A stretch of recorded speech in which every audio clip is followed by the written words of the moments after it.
자, 이번 시간은 JSP 내장 객체 중 지난 시간에 리퀘스트 내장 객체에 대해서 대부분 좀 알아봤습니다. 이번에는 레스폰스 내장 객체와 그 다음 아웃 내장 객체가 어떤 내용이 있는지 알아보도록 하고, 그 다음 조금 이제 시간이 좀 많이 흘렀습니다만 여러분들하고 데이터베이스라고 하는 내용이 어떤 내용인지도 알아보도록 하겠습니다.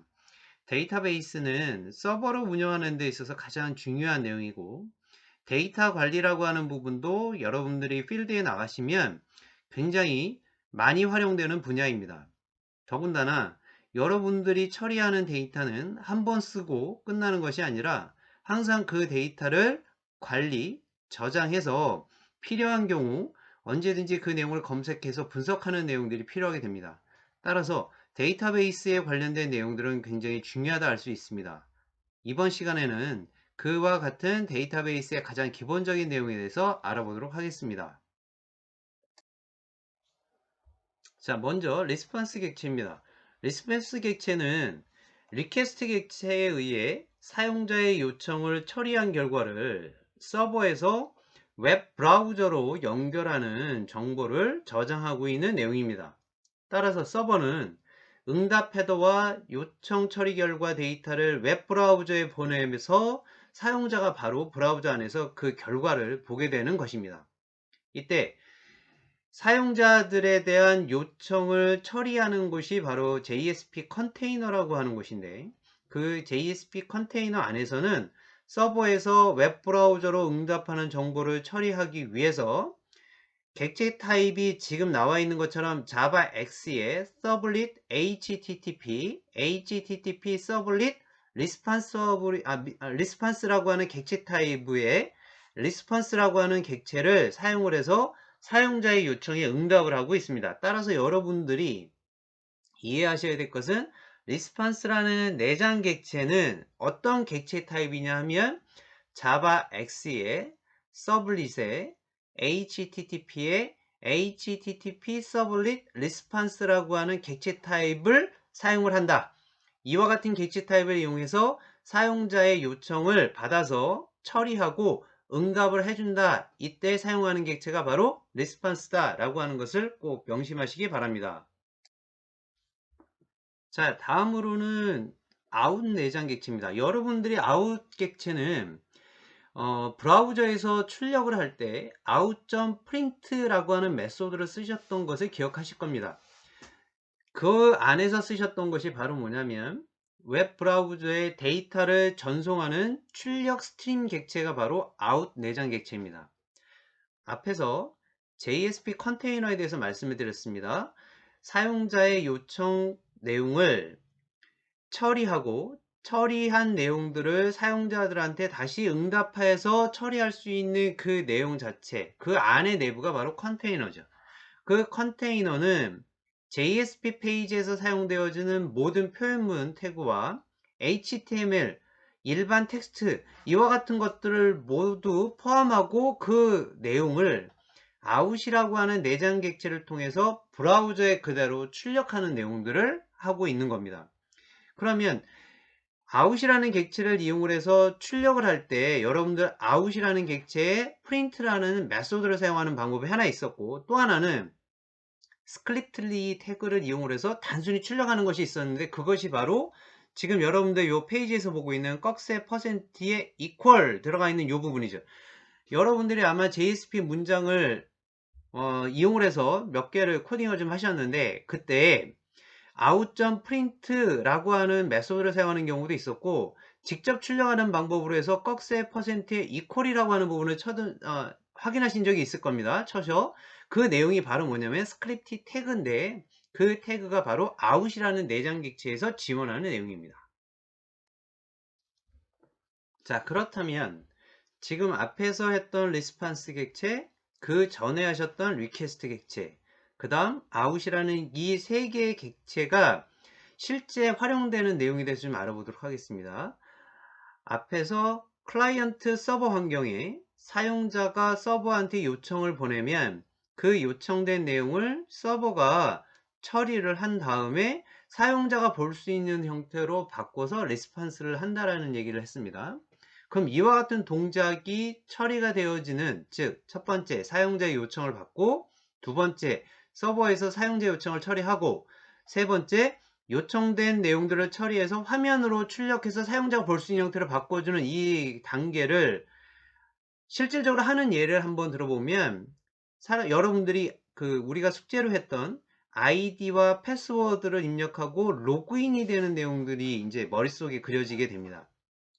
이때 사용을 할 때 사용자가 아이디하고 패스워드를 입력을 집어넣는 그 양식이 하나 있었습니다. 그 양식이 바로 HTML 문서에서 폼이라고 하는 태그입니다. 이 폼 태그 안에 여러분들이 인풋을 해서 그 인풋된 처리된 내용들을 버튼을 눌러주게 되면 리스폰스 객체 안에서 그 내용들을 처리해서 이제 보여주게 되는 거죠. 이때 HTML 문서에서 사용되어지는 내용이 뭐가 있는지 한번 알아보도록 하겠습니다. 사용자가 웹브라우저를 통해서 입력된 모든 데이터를 한 번에 웹서버로 전송하는 양식이 바로 폼 객체 안에 들어가 있는 겁니다. 즉 폼은 HTML 문서의 태그입니다. 그리고 두 번째로 전송한 데이터는 웹서버가 처리하고 처리 결과에 따라서 다른 웹페이지로 그 내용이 보여지게 되는 거죠. 그래서 여러분들이 지난 시간에 로그인 input.jsp 그리고 처리하는 것이 바로 로그인 체크.jsp 이 두 가지의 페이지를 만드셨던 것이 바로 그 내용입니다. 세 번째로 사용자와 웹 어플리케이션이 상호 작용하는 기술 중에 하나가 바로 이 폼이라는 태그에서 처리가 되어지고, 사용자가 어떤 내용을 원하는지 사용자의 요구사항이 무엇인지를 파악을 할 때 가장 많이 사용되어지는 웹 어플리케이션의 필수적인 요소입니다. 그때 사용했던 태그가 여러분들 폼 태그, 인풋 태그. 그리고 여러 개의 항목 중에 하나를 선택할 수 있는 것이 이제 바로 셀렉트 태그죠. 여러분들 보통 보게 되면 어느 회사 사이트에 보시게 되면 패밀리 사이트라고 해서 그 밑에 그 스핀 버튼처럼 되어 있는 삼각형 아래 이렇게 역으로 되어 있는 것을 눌러주게 되면 쭉 아래로 이렇게 메뉴가 보여주는 것이 있는데 바로 그거고, 텍스트 에어리어는 여러분들 게시판 안에서 내용 같은 거 집어넣을 때 사용하는 여러 줄을 입력할 수 있는 태그가 바로 텍스트 에어리어라고 하는 태그입니다. 자, 그러면 그 폼 태그 안에서 어떠한 속성들을 사용했는지 또 좀 알아보도록 하겠습니다. 폼은 사용자가 다양한 정보를 입력을 하고 그 입력된 내용들을 전달할 때 사용하는 태그이긴 한데, 이 태그는 단독으로 쓰이지 않고 사용자가 다양한 정보를 입력하는 양식을 지원해주는 최상의 태그입니다. 그래서 그 안에 보시게 되면 폼 태그 안에 액션 태그, 그 다음에 메소드, 네임, 타겟, 인코딩 타입, accept character라고 하는 이와 같은 속성들을 쓰게 되는 거죠. 말하자면 얘네들이 어트리뷰트가 되는 겁니다. 폼이라고 하는 태그 안에서 사용되어지는 속성, 어트리뷰트. 그래서 액션이 바로 우리가 폼 데이터를 받아서 처리하는 페이지의 URL 주소를 설정하는 곳이고, 메소드는 폼 데이터를 전송하기 위한 HTTP 방식, 즉 get 방식이냐 아니면 포스트 방식이냐. 여러분들은 저하고 포스트 방식에 대해서도 한번 해본 적이 있습니다. 네임은 폼이 여러 개가 구성될 수 있습니다. 이때 폼과 폼의 구분을 지키기 위해서 만들어지는 것이 바로 네임이고요. 그 다음에 타겟은 폼 처리 결과를 응답할 때 프레임을, 즉 프레임을 여러 개로 나눠 놓고 화면을 분할시켜서 그 분할된 화면 안에서 1번, 2번, 3번 화면이 있으면 1번에서 3번으로 보낸다든지 아니면 2번에서 1번으로 보낸다든지 이럴 때 쓰는 속성이 바로 태그라는 속성이고, 인코딩 타입은 폼을 전송할 때 사용되어지는 컨텐츠의 타입이 마임 타입이냐 이 소리죠. 즉 파일 형태로 날아갈 수도 있고 아니면 오디오 형태 아니면 비디오나 아니면은 멀티미디어 이미지 타입으로 날아갈 수 있으니까 그 유형을 설정할 때 사용됩니다. 이 내용은 여러분들이 게시판에서 파일을 업로드할 때 쓰는 걸 생각하시면 됩니다. 우리가 파일을 업로드할 때 이미지 파일도 올라갈 수도 있고요, 텍스트 파일도 올라갈 수도 있고 아니면 그 밖에 오디오나 비디오 타입의 파일이 올라갈 수도 있으니까 그때 사용되어지는 인코딩 타입을 얘기하고, 맨 아래가 바로 accept 캐릭터는 폼 전송을 할 때 사용되어지는 문자 인코딩입니다. 그러니까 문자 인코딩이 잘못 들어가게 되면 한글셋이 깨지게 되는 경우가 발생을 하죠. 요 내용도 여러분들이 확인해 보시고, 우리는 한글셋은 UTF-8로 멀티미디어 타입의 캐릭터셋을 설정을 했던 거를 아마 기억하실 수 있을 겁니다. 자, 이제 다음은 데이터베이스에 대해서 좀 알아보도록 하겠습니다. 우리는 데이터베이스를 직접 관리 운영을 하기 위해서 MySQL이라는 프로그램을 이용하실 거고, 그 다음 그 MySQL 안에서 여러분들이 쿼리문을 쓸 겁니다. 쿼리문이란 구조화되어진 질의 언어입니다. 그래서 우리가 보통 뭐 셀렉트문이나 아니면은 뭐 크리에이트문 아니면은 뭐 인설트문 뭐 이런 것들이 바로 MySQL. 이 SQL 문장은 뭐 MS SQL이든지 마리아DB라든지 그 다음에 그 밖에 있는 데이터베이스 즉 오라클 같은 경우도 거의 SQL 문장은 거의 똑같아요. 타입만 조금씩 좀 다를 뿐입니다. 그러니까 그 점 여러분들이 유의하시고, 그러면 데이터베이스의 정의 및 특징들을 좀 알아보면, 데이터베이스란 얘기는 데이터의 집합입니다. 그래서 이러한 데이터를 모아서 관리를 잘 하시게 되면 사용자가 원할 때마다 또 관리자가 그 데이터를 분석을 할 때마다 굉장히 유용하게 쓰실 수가 있겠습니다.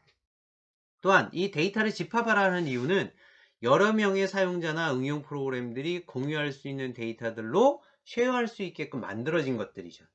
그러니까 한 번 데이터를 쓰고 말 것이 아니라 항상 그 데이터를 보관하고 있다가 우리가 나중에 활용하는데 쓰기 위해서 데이터베이스를 이제 만드시는 거고요. 그리고 이 데이터베이스는 한 사람만 접근하는 것이 아니라 동시에 여러 사람이 접근해서 필요한 데이터를 꺼내 가실 수 있도록 만든 것입니다.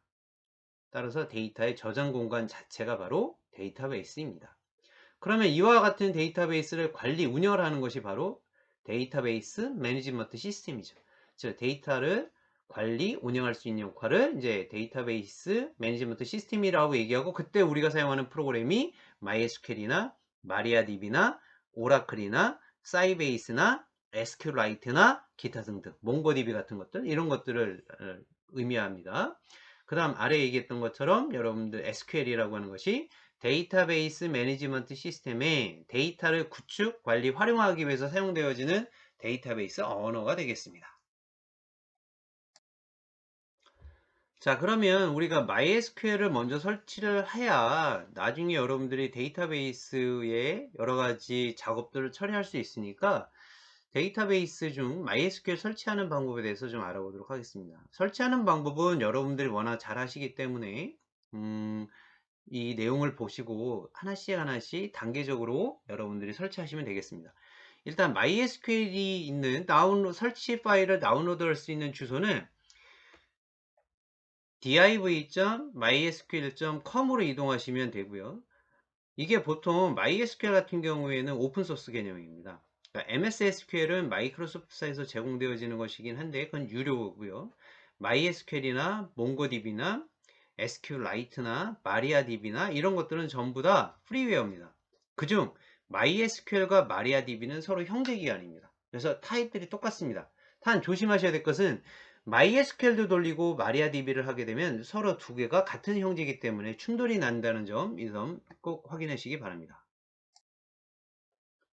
자, 그러면 MySQL 인스톨하는 그 사이트에 들어가서 보시게 되면 위 상단에 1번에서 나왔던 것처럼 지금 여기에 다운로드라고 하는 항목이 있고요. 다운로드 항목을 눌러주시게 되면 다음 페이지를 이동하고 아랫부분에 보시게 되면 MySQL 커뮤니티라고 하는 애가 있습니다. 걔를 클릭을 하셔서, 자, 가운데 항목을 좀 보시게 되면 MySQL 커뮤니티 서버라고 하는 애가 있습니다. 우리가 사용하는 내용입니다. 그게 바로 MySQL 커뮤니티 서버 버전이고요. 그걸 선택을 하시게 되면 오른쪽 화면처럼 뜨게 되는데, 이때 버전이 나옵니다. 가장 최근에 나온 버전은 8점대 버전이고요. 이 8점대 버전을 사용을 하셔도 되지만 우리가 사용하는 것에서는 조금 더 안정적인 걸 써보도록 하겠습니다. 그래서 맨 오른쪽에 보시게 되면 Looking for Previous GA 버전이라는 것이 있는데, 이전 버전을 한번 확인을 해서 여러분들이 우리가 한 5점대 버전을 써보도록 하겠습니다. 해서 여러분들이 버전을 5.6.48 버전을 쓰시면 되고요. 이 버전은 여러분들이 사용하고 있는 운영체제가 뭐 윈도우든지 아니면 리눅스든지 뭐 이런 것들을 확인 한번 해보시면 될 것 같고요. 뭐 다른 거는 여러분들이 확인해 보실 필요는 없고요. 자, 그러면 왼쪽에서 요 아랫부분에 보시게 되면 요 가운데 부분이죠. MySQL install for Windows라고 나와 있고, 거기에 보면 여기 가운데에 다운로드 페이지로 갈 거냐, 요 가라라고 하는 부분이 있습니다. 거기를 클릭을 하시게 되면 바로 오른쪽 항목처럼 뜨고요. 이때 다운로드를 받으시는 내용이 지금 두 개가 있습니다. 위에 거가 있고 아래 거가 있는데, 파일의 사이즈가 좀 다릅니다. 그 내용이 요 아랫부분에 있는 300메가 정도 되어지는 요걸 받도록 하겠습니다. 그래서 윈도우즈 x86 혹은 32비트짜리 인스톨 파일입니다. 요것을 받도록 하겠습니다. 자, 그러면 다운로드 받으셨던 SQL 커뮤니티 서버를 실제 여러분들이 설치해 보도록 하겠습니다. 자, 실행 파일을 더블 클릭을 하시게 되면 지금 왼쪽 화면에 첫 번째처럼 나타나고요. 첫 번째 화면에 라이센스 동의 후에 넥스트 버튼을 눌러주시면 되겠습니다. 물론 이 화면은 저하고 같을 수도 있지만 중간에 조금 다를 수도 있습니다. 그러니까 그 점 여러분들이 주의하시고, 내용은 거의 똑같으니까 여러분들이 하나씩 하나씩 확인해 보시면 될 것 같습니다. 자, 그래서 accept를 하신 다음에 next 버튼을 눌러 주시게 되면은 오른쪽 화면이 나와 있는데요. 화면에 보게 되면은 요 라디오 버튼이 이렇게 5개 정도가 나와 있습니다. 그 중에 맨 위에 보시게 되면 디벨로퍼 디폴트라는 게 있는데, 우리는 요걸 가지고 설치하도록 하겠습니다.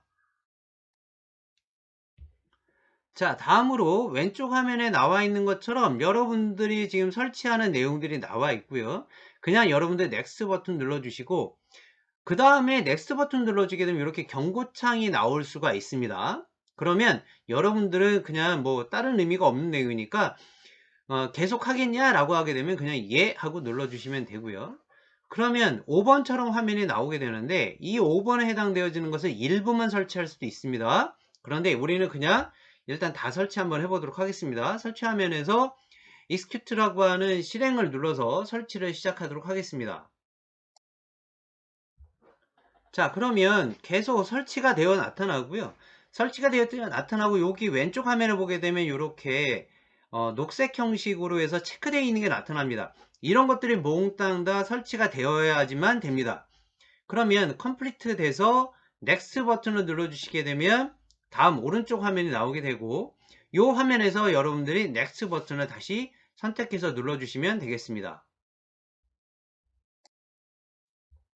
자, 이제 요 지금 보여지고 있는 요 화면이 여러분들이 꼭 확인을 하셔야 되는 경우가 있는데, 중요한 건 포트 번호입니다.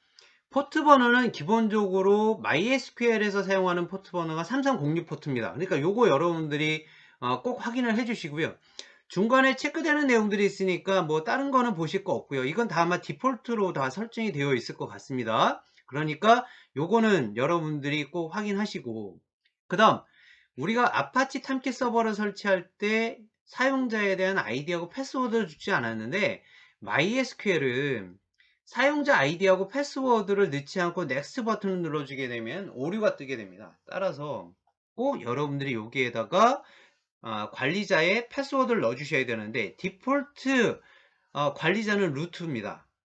그리고 패스워드를 집어넣으시게 되는데, 그냥 우리는 패스워드를 잊어버릴 수 있으니까요, 1, 2, 3, 4로 해서 넣어주시면 되고, 여러분들이 나중에 현장에 필드에 가서 이제 작업을 하실 때는 요 데이터베이스의 비밀번호는 꼭 여러분들 대소문자에 특수문자 하나 들어가는 것으로 해서 정확하게 패스워드를 넣어주시면 될 것 같습니다. 그래서 패스워드 집어넣고 다시 한번 재확인 눌러준 다음에 넥스트 버튼을 선택을 해서 눌러주시면 되겠습니다. 자, 그러면 이제 앞에 단계로 넘어가고, 이제 윈도우 서비스를 사용할 이름을 지정을 하고 나오는데, 아마 디폴트가 MySQL 56으로 되어 있을 것 같습니다.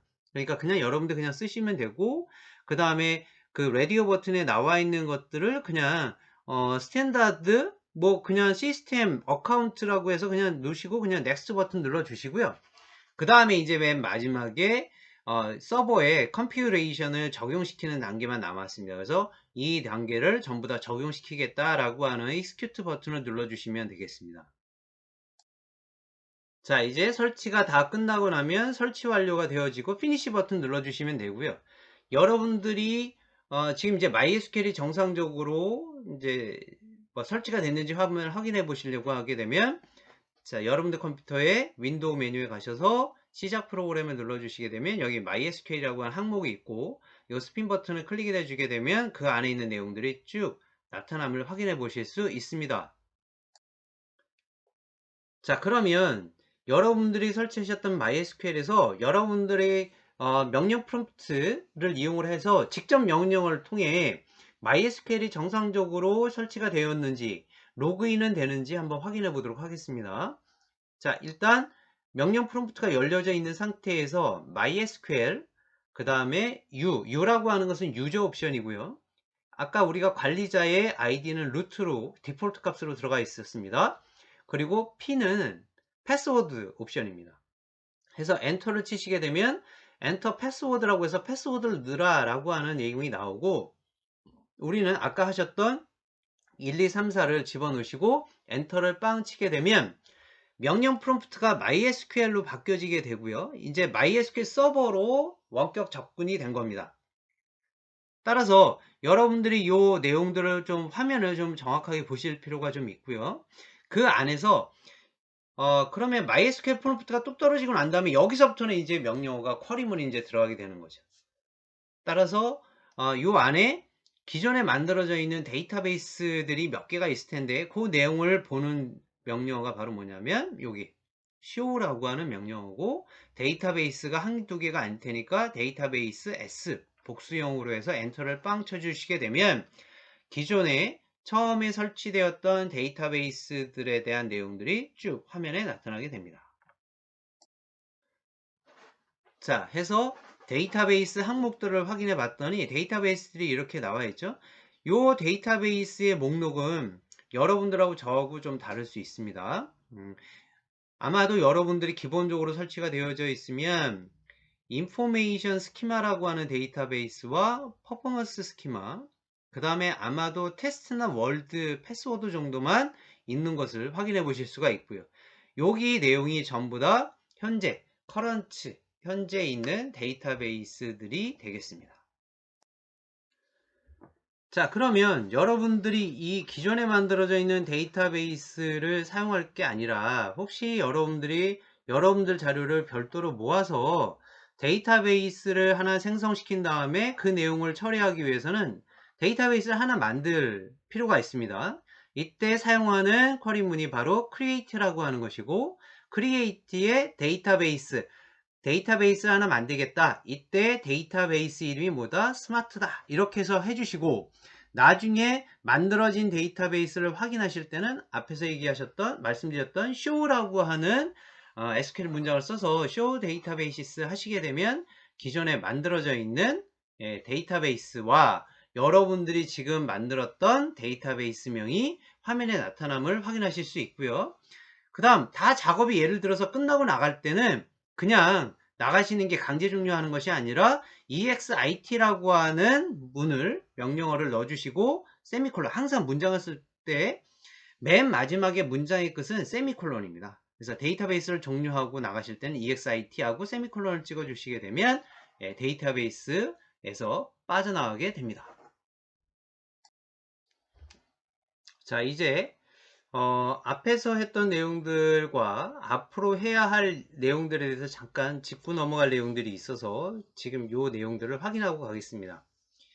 데이터베이스 모델링과 우리가 가장 많이 사용되어지는 데이터베이스에서 사용되어지는 필수 용어들이 좀 있습니다.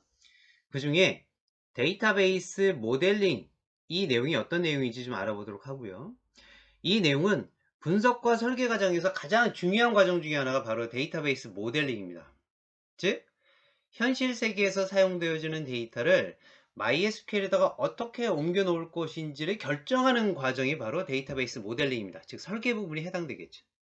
예를 들자면 어떤 사람의 신분을 증명하기 위해서는 신분증에 있는 이름, 주민번호, 주소가 그 신분을 증명하기 위한 정보로 되어지는 겁니다.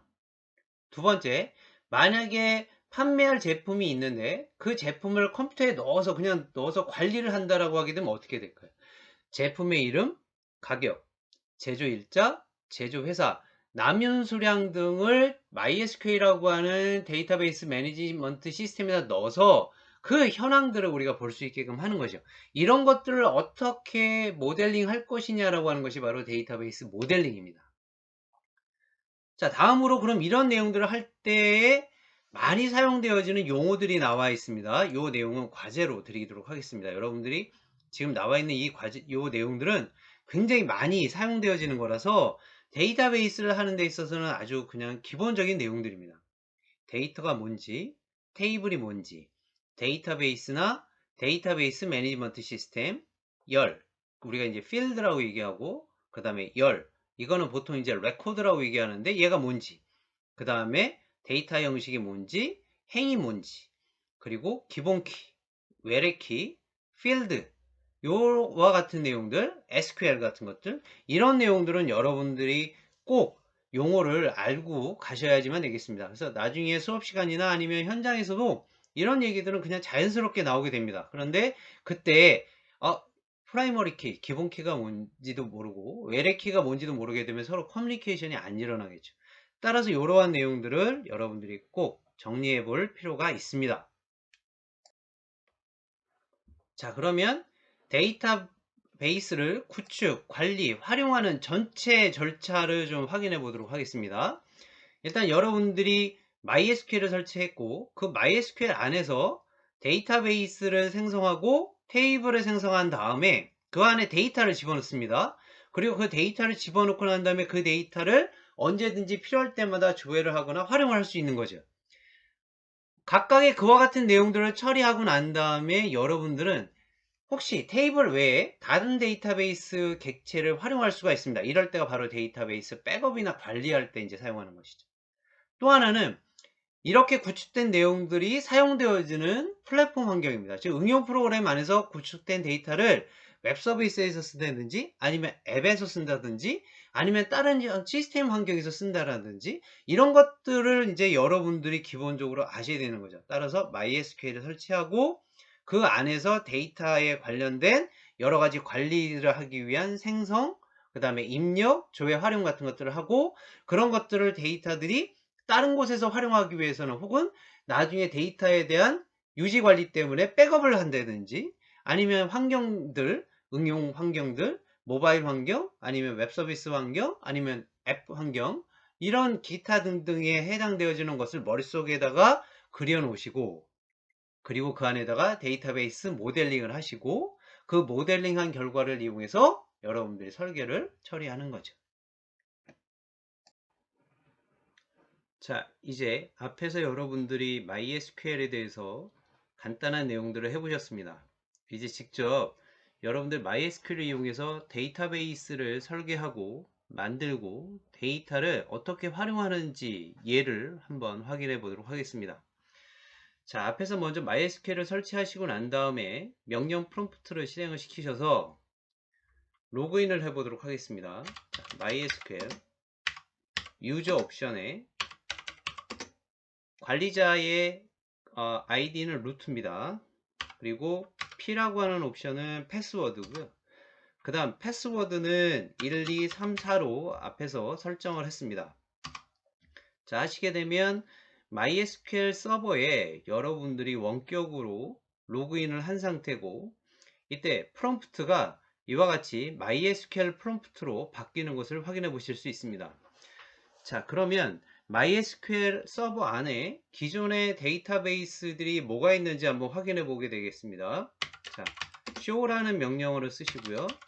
그 다음에 데이터베이시스 해서 데이터베이스가 한 개가 아니라 여러 개니까 복수를 해주게 되면 아마 이거는 여러분들하고 저하고 다를 겁니다. 제가 기존에 만들어져 있던 내용과 여러분들이 처음에 하셨을 때는 인포메이션 스키마하고 퍼포먼스 스키마 그리고 아마도 테스트나 월드 정도만 있는 것으로 확인을 될 것이고요.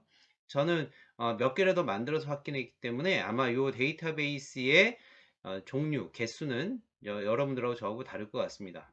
자, 그래서 만약에 여러분들이 지금 처음에 입력하셨던 아이디하고 패스워드가 뭔지를 좀 확인해 보시려고 한다면 그 내용은 여기 MySQL이라고 하는 데이터베이스가 있는데 이 데이터베이스 안에 그 내용이 들어가 있습니다. 따라서 이 MySQL 데이터베이스 안에 들어가시려면 use라고 하는 명령어를 쓰시고요. 그러니까 지금 쿼리문입니다. 그리고 나서 MySQL 하시게 되면 이렇게 데이터베이스가 바뀌었다라고 하는, 즉 MySQL DB로 이동이 됐다라고 하는 얘기죠. 그 안에서 여러분들이 show tables가 있습니다. 즉 여러분들이 데이터베이스를 만드시고 그 데이터베이스 안에 데이터를 바로 넣는 것이 아니라 여러분들이 그 데이터를 어떠한 형식으로 집어넣기 위해서는 표를 생각하시면 됩니다. 이 표 안에다가 항목과 그 항목에 맞는 데이터를 이제 집어넣는 거죠. 그러기 위해서는 테이블을 만드셔야 되는데, 기존에 만들어져 있는 테이블을 좀 확인해 보시면 이와 같습니다. 그래서 MySQL이라고 하는 데이터베이스 안에 이와 같은 형식의 테이블이 나와 있고, 이 테이블에 여러분들이 가장 많이 쓰여지는 테이블은 요 DB 테이블 두 번째와 맨 아래에 있는 유저 테이블입니다. 요 두 개의 테이블을 여러분들이 좀 확인하시면 좋을 것 같고요. 자, 그러면 테이블의 구조를 좀 보겠습니다. 그러면 그때는 description이라고 하는 DESC라고 하는 쿼리문을 날려서 DB라고 하는 것을 한번 확인해 보도록 하겠습니다. 치시게 되면 그 DB 안에 여기가 이제 테이블의 필드고요. 그 필드에 예를 들어서 호스트다. 호스트의 데이터 타입이 나오고, 그 데이터 타입에 값이 뭐가 나오는지, 그리고 그 필드명 안에 키값이 뭘로 되어 있는지, 요거는 PRI라고 하는 것은 프라이머리 키입니다. 따라서 여러분들 앞에서 제가 숙제로 내드렸던 것들 중에 데이터베이스의 기본 용어들이 몇 개가 나와 있는데, 그 용어들을 여러분들이 찾아서 확인해 보시면 이 프라이머리 키, 기본 키라고 하는 것이 뭔지 여러분들이 확인하실 수 있고요. 자, 그러면 이 안에 데이터들이 뭐가 들어가 있는지 좀 확인해 보도록 하겠습니다. 근데 이 많은 필드의 내용들을 확인하실 건 아니고 몇 가지만 해보겠습니다. 이때 사용하는 쿼리문이 바로 뭐냐면 몇 개만 선택해서 보겠다라고 하는 select라고 하는 쿼리문이 있습니다. 쿼리문은 좀 더 자세하게 확인해 보도록 하고요. 지금 여기에서는 몇 개만 좀 확인해 보도록 하겠습니다. 이 안에 보면 호스트, 그 다음에 DB명, 그 다음에 유저명, 필드가 좀 요 세 개입니다. 요 세 개에 관해서만 좀 알아보려고 합니다. from, 어느 테이블, 아까 말씀드렸던 DB 테이블, 즉 select, 선택해라, 뭐를, 필드를, 필드가 세 개입니다. 호스트 필드, DB 필드, 그 다음에 유저 필드. 근데 어디로부터? 예, DB라고 하는 테이블로부터 확인해 보시면 자, 이렇게 되어 있네요. 호스트가 로컬호스트고 DB가 요 DB고 그 다음에 사용자가 얘다 라고 하는 얘기죠. 자, 그러면 아까는 유저 테이블이 또 하나 있었는데요. 그럼 이렇게 한번 해보죠. SC 유저 테이블 한번 보겠습니다. 근데 유저 테이블은 필드가 더 많죠. 이만큼 많습니다. 그 중에도 다 보실 건 아니고요. 그냥 이렇게 할까요? 똑같이 select 쿼리문을 날려서 아까 우리 했던 것처럼 호스트, 유저, 그 다음에 패스워드 필드만 어디로부터? 아까 우리가 지금 선택했던 게 뭐죠? 테이블명을 확인해 주세요. 테이블명이 유저 테이블입니다. 따라서 유저라고 하는 곳에 보시게 되면 이렇게 되어 있죠. 로컬호스트의 사용자가 유저 테이블이고 패스워드가 이렇게, 패스워드는 그대로 노출되는 게 아니라 원래 우리가 지금 1, 2, 3, 4로 했는데 1, 2, 3, 4를 그대로 노출시키는 것이 아니라 암호화 처리된 거죠. 따라서 여러분들이 지금 로컬호스트나 여기 127.0.0.1 여기 바로 로컬호스트 IP 번호고요. 요 세 가지가 이렇게 이 세 개가 비슷하면 비슷한 것을 확인하실 수 있습니다. 이게 지금 패스워드가 전부 1, 2, 3, 4죠. 그 다음에 여기 밑에 보시게 되면 몽고라고 하는 사용자가 로컬호스트 안에서의 패스워드 이렇게 나와 있습니다. 그래서 여러분들이 확인하셔야 될 것은 아까도 말씀드렸던 데이터베이스라고 하는 곳에 처음에 들어가면 여러 개의 데이터베이스가 있는데 그 중에 가장 많이 사용하는 데이터베이스, 즉 사용자 권한을 처리해 주는 곳이 바로 어디냐면 MySQL이라고 하는 데이터베이스가 있고, 그 MySQL 데이터베이스 안에 보게 되면 데이터를 관리할 수 있는 표가 있는데 그 표 안에 보게 되면 DB라고 하는 테이블과 유저 테이블을 가장 많이 사용합니다. 그 중에 사용자 권한에 대한 정보가 들어가 있는 곳이 바로 여기 유저라는 테이블에 호스트, 유저, 패스워드라는 필드. 그 다음에 또 하나가 바로 뭐 있었냐면 DB인데 어느 사용자가 어느 DB를 관리하고 있구나 라고 하는 것을 갖고 있는 것이 바로 이 DB 테이블입니다. 따라서 요 내용들을 여러분들이 먼저 확인을 좀 해주시면 좋을 것 같고요. 그 다음에 사용되어지는 쿼리문이 여기 아까 데이터베이스 처음에 만들 때 사용했던 것이 create, 그 다음 데이터베이스 안에 있는 자료를 조회할 때 select, 이런 것들이 있으니까 몇 개 좀 확인해 보시면 좋을 것 같습니다. 자, 그러면 앞에서 했던 것처럼 여러분들이 데이터베이스 하나 만들고요, 테이블 한번 만들어 보도록 하겠습니다. 자, 먼저 show 데이터베이스에서 지금 현재 몇 개가 있는지 한번 확인해 보시면 이렇게 있고요. 데이터베이스를 만들 때 사용하는 쿼리문이 create, 그 다음에 데이터베이스 라고 하고, 자, 여기에 db명을 하나 주도록 하겠습니다. db명을 우리가 IT 이렇게 놓겠습니다. 그러면 쿼리 OK가 떨어지게 되죠. 만약에 오류가 발생하게 되면 여기 오류 메시지가 떨어지게 되고, 정상적으로 명령어가 수행이 되면 쿼리 OK라고 하는 항목이 뜨게 됩니다. 그래서 내용 확인해 주시고요. 그러면 show 데이터베이스에 다시 가셔서 확인해 보시면 IT라고 하는 테이블이 있네요. 데이터베이스가 있네요. 아까 보니까 IT라고 하는 데이터베이스는 없었는데 여기 IT라고 하는 데이터베이스 있고, IT라는 데이터베이스를 이동을 하시게 되려면 use라고 하는 쿼리문을 써서 데이터베이스의 현재 위치를 IT로 옮겨 주시고, 이 안에다가 테이블을 만들 때는 create, 테이블입니다. 그리고 난 다음에 student라고 하는 테이블의 이름을 하나 만들어 보도록 하겠습니다.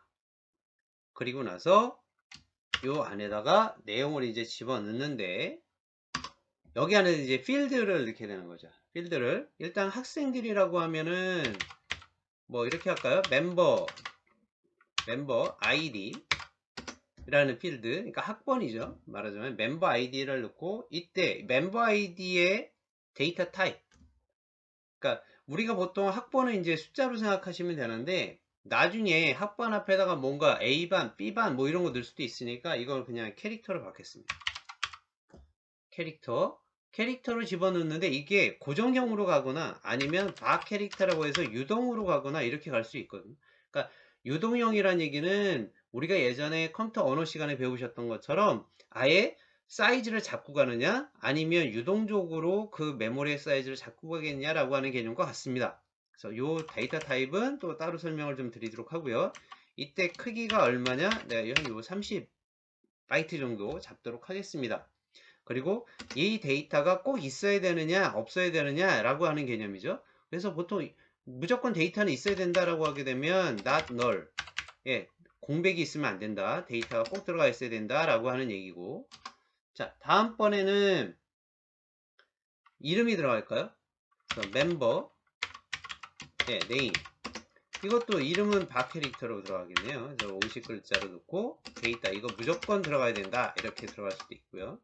그 다음에 멤버의 주소, ADDR 주소라고 하죠. 그래서 주소 같은 경우도 마찬가지로 캐릭터 타입으로 들어가니까 뭐 한 이 정도 사이즈를 잡아주면 되고요.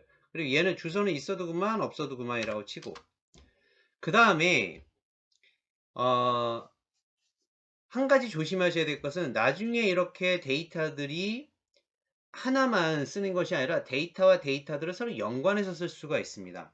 그리고 그 데이터 안에서 어떠한 특정된 데이터를 찾거나 아니면 그 데이터에 대해서 접근을 요청할 때는 기본키라는 게 있어야 됩니다. 이게 바로 프라이머리 키입니다. 그 프라이머리 키를 제가 이렇게 놓겠습니다. 번호라는 것으로 놓고요. 번호는 인티저 타입이니까 인티저로 놓겠습니다. 그래서 인티저 타입으로 해서 얘도 데이터는 무조건 있는 걸로 하고, 그 다음에 얘를 프라이머리 키로 해서 이렇게 넣겠습니다. 그리고 얘는 자동 증가를 시켜 보도록 할까요? 번호는 난널이고 오토 인크리먼트 이렇게 처리하도록 하겠습니다. 그럼 이제 나중에 여러분도 이 내용이 어떤 내용인지는 확인 한번 해보시면 될 것 같고요. 저하고 다 같이. 자, 그래서 여기까지 하고 문장이 다 끝나고 나면 항상 제가 이제 세미콜론을 찍어서 확인을 해보도록 하겠습니다. 이러면은 오류가 뜨게 되는 겁니다. 그래서 신텍스 에러가 바로 뭐냐면 여기 프라이머리 키라고 했는데 여기가 여러분들 아시는 것처럼 지금 뭐가 들어갔나요? 키보드로 해서 스펠링이 틀렸죠. 이렇게 되면 여러분들이 다시 치셔야 됩니다. 그래서 이와 같은 내용들을 여러분들이 제가 일부러 이렇게 오류를 뜨게 한 건데 확인을 한번 해 보셔야 되는 거죠. 얘는 여러분들이 일일이 다 치셔야 되는데, 자, 이렇게 다시 한번 확인해 보겠습니다. 예, 이렇게 가고요. 테이블 이름, 그 다음에 멤버 아이디 필드, 그 다음에 멤버 아이디 필드, 멤버 아이디 필드의 맨 마지막에 프라이머리라고 하니까 머리키라고 하게 되죠. 예, 그리고 끝에 가서, 자, 이렇게 되면 정상적으로 되는 거죠. 자, 이제 확인해 보시면 테이블이 정상적으로 만들어져 있는지 확인해 보시는 것이 description이라고 하는 내용이고, 테이블 이름이 student죠. 자, 확인해 보시게 되면 이와 같이 데이터베이스 안에 데이터를 집어넣을 수 있는 테이블을 만들고, 그 테이블의 항목, 즉 항목을 우리는 필드, 그리고 그 필드 안에 들어가는 데이터 타입들을 이렇게 넣어 주실 수 있는 거고요. 잘 보시면 맨 마지막에 보시게 되면 이 번호라는 것이 프라이머리 키고, 얘는 자동 증가입니다. 이 의미가 무슨 얘기냐 하면, 데이터를 한번 넣어 보겠습니다. 데이터를 집어넣는 쿼리문은 insert인데, 자, insert into, 그 다음에 테이블의 이름이 아까 바로 뭐였냐면 student, 그리고 이 안에 필드가 뭐뭐가 있었냐면 멤버 아이디가 있었고요. 그 다음에 멤버 네임이 있었고요. 그 다음에 멤버 주소가 있었습니다. 여기 안에다가 값들을 집어넣는데 values, 자, 이 상태가 되어지면 세미콜론이 들어가지 않게 되면 문장은 계속 이어지게 됩니다. 이 안에다가 첫 번째 멤버의 아이디를 집어넣도록 하겠습니다. 그래서 스마트 01번, 그 다음에 이름이 들어가게 됩니다. 자, 이름은 김길동 이렇게 넣고요.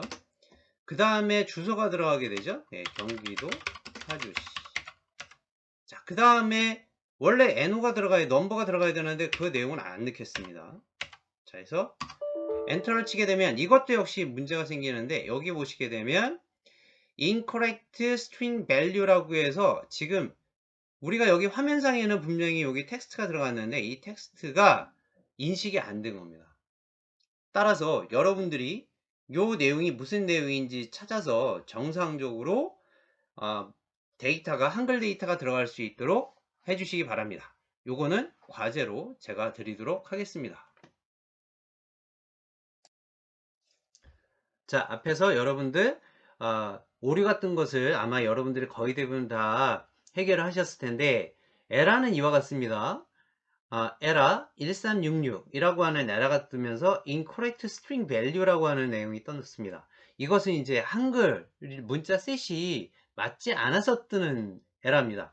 따라서 여러분들이 이거를 처리하기 위해서는 우리가 기존에 설치할 때에 MySQL 서버상에서 그 내용들을 맞춰주는 경우가 있는데, 우리는 먼저 데이터베이스를 먼저 설치를 했습니다. 그럼 설치를 하고 난 다음에 이 내용들을 이제 확인해야 되는데, 이거를 이제 설치하고 난 다음에 그럼 도대체 어떻게 해야 되느냐 이거죠. 그래서 보시게 되면 여기 중간에 내용들을 제가 집어넣어서 확인했습니다. 여러분들한테 어떻게 처리했는지 아마 보실 수 있을 것 같습니다. 자, 어떻게 처리했나요? 여러분들도 확인 한번 하셨을 것 같은데, 여기 가운데입니다. alter란 얘기는 변경하다, 수정하다라는 얘기죠. 그리고 테이블 이름이 바로 뭐냐면 스튜던트 테이블인데, 컨버트 시켜라. 뭘로? 캐릭터 셋을 UTF-8로 해라 라고 했을 때 쿼리 OK가 떨어지고, 여러분들이 직접적으로 한글을 입력을 시켜서 그 데이터가 직접 이렇게 저장돼서 확인되어 있는 것을 여러분들이 보실 수 있습니다. 또 하나 확인하셔야 될 것은 바로 이거죠. 맨 끝에 있는 번호 1번입니다. 이거는 우리가 입력을 하지 않았는데 1이라는 것이 카운트가 됐죠. 그것이 바로 뭐냐면, 우리가 처음에 테이블에 속성을 줄 때 노라고 하는 필드는 자동 증가를 시켰습니다. 따라서 오토 인크리먼트를 하니까 데이터가 하나 들어갈 때마다 자동적으로 그 데이터 값이 하나씩 증가되는 거죠. 그럼 기본 값은 뭐가 될까요? 디폴트 값은 0입니다. 만약에 1로 세팅이 되어졌다면 하나가 데이터가 들어가니까 1 플러스 1 해서 2가 시작이 되겠죠. 그러나 노라고 하는 값이 자동 증가됐을 때 기본 값은 바로 0으로 설정이 되어 있습니다. 이 점 꼭 여러분들 확인해 보시기 바랍니다.